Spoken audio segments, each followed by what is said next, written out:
Hi, I'm Riddhi Kashyap and I'm a professor of demography at the University of Oxford. Today I'm going to talk to you about my research on digital gender gaps.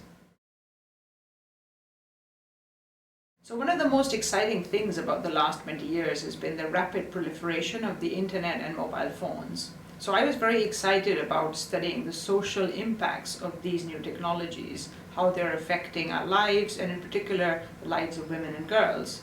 But then I realized when I tried to do this research that there was very little data out there on who had access to mobile phones and the internet, particularly for young girls and for women.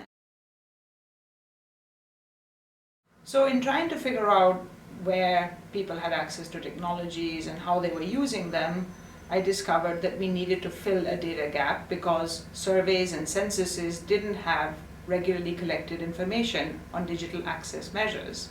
So to fill this data gap, I started looking to new kinds of data sources, such as those from social media.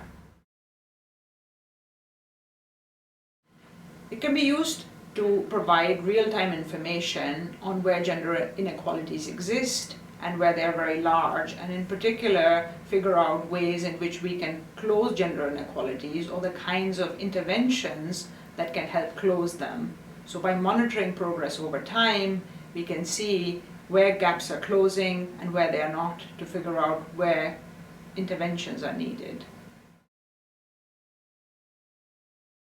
So when we started building these global maps of digital access inequalities by gender, we found that in large parts of the world, particularly in South Asia and Sub-Saharan Africa, there are significant gender gaps in digital access. That means that women and girls are much less likely to be online, much less likely to own mobile phones. And that was one of our most important findings from the research.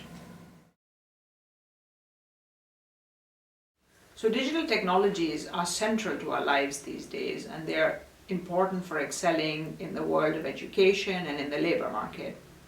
So by ensuring that the digital gender gap is closed, we can also ensure that women and girls become equal participants in the world of science, in the world of work, and can make the most of the new opportunities that digital technologies afford.